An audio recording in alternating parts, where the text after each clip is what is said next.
Hey folks, Lon Jenkins here. All right, I've been getting some questions about the side of the house, so I'm about to show you around the yard before I get started cutting. Actually, let me fix this umbrella first. I had it down because the sun was coming low in the east, and I've been out here all morning. So let's put this up.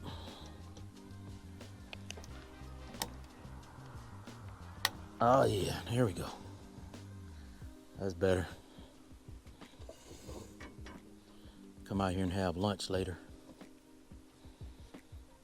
All right, let's go around the side of the house here.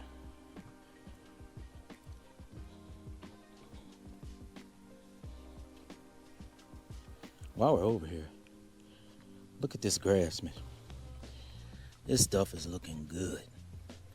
Wow. It's nice and thick, but it definitely needs cutting.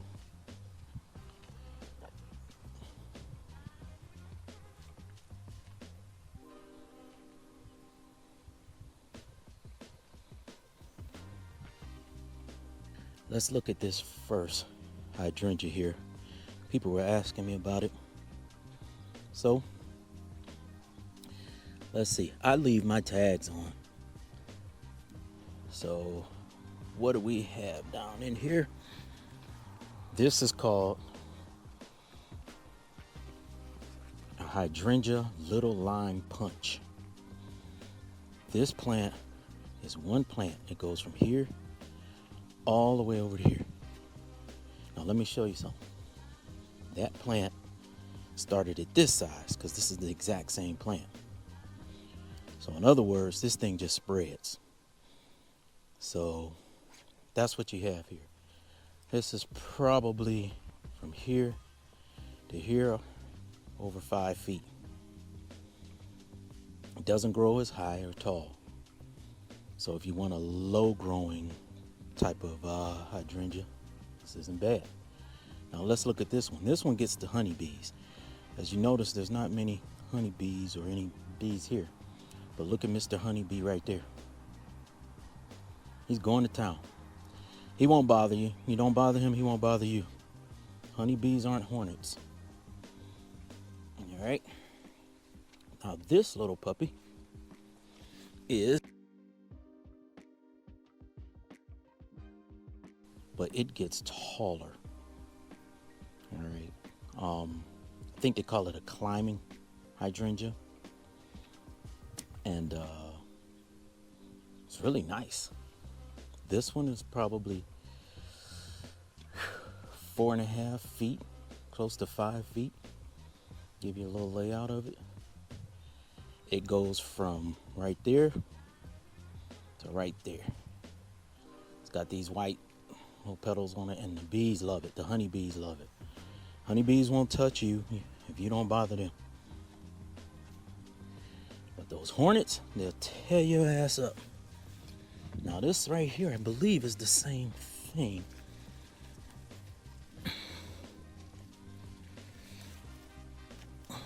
Let's see what this one is.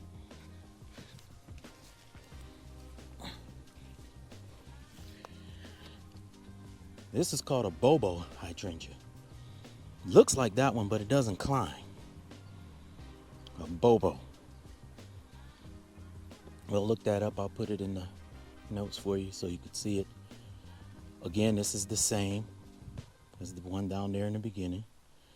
And here's another bobo. So we have, if you go back, you got a bobo there, got a bobo there.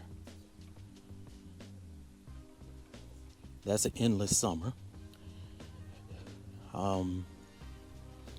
If you look down the line, these, you don't really have to do anything with these. They just grow. I mean, even if it's a drought, they just grow. This right here, it likes water and it likes sun.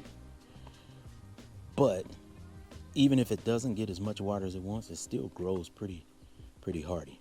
So that's that endless summer. It's got these pink flowers on it, these little petal pink flowers on them, which, you know, pretty nice. Right here, you will see my tomatoes. Now, when I was growing up out there on Mount Vernon Drive over there in Aliquippa, PA, behind the projects there, my grandfather used to have one of the largest gardens you've ever seen that went down the hill, and he always had everything. But the one thing that I really could count on that I loved every summer is he would get these tomatoes.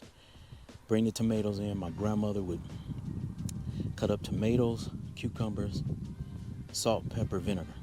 Man, it was a good meal. So I got the big boy, the beef masters, and the better boys. That's just 1, 2, 3 different tomato plants.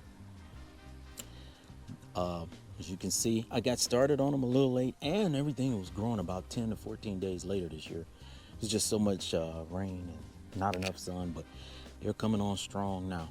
Another endless summer here that sits over here in the corner.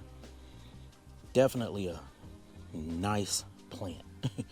I have a little drip irrigation that I ran to it, so it's not too bad as far as water is concerned.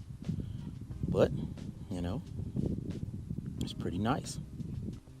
Now, these hydrangeas, I do not have the tag on them. I believe they're called lace leaf hydrangeas. So those 4 came from one plant. So there was one plant that we cut in half that made 2 plants. Then we took the 2 plants and we cut them in half and made 4 plants. So as you can see, this one was the original. It's got flowers. And then that was the second one. It's got a couple of flowers.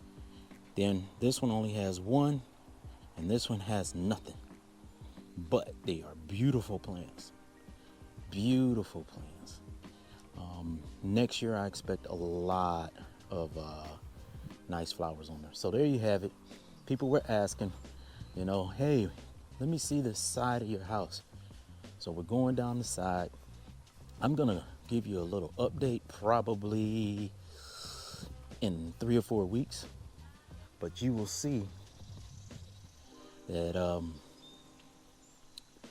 this walkway is like really nice and it's not a lot of work. And the reason why I'm doing this now is because you can go to your shop and you can get hydrangeas. So go to the garden center, go wherever, get you some hydrangeas and probably throw them in the ground in September.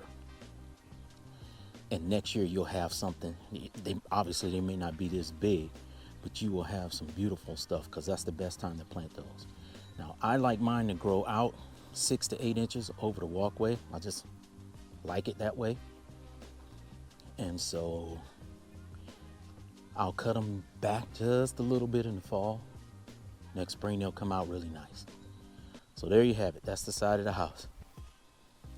All right, folks. This has been the lawn Jenkins. We're gonna get to this lawn right now because it grew a lot with these 3 days of rain and not being cut in a week.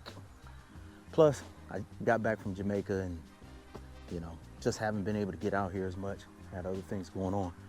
So that's the side of the house. All right, peace.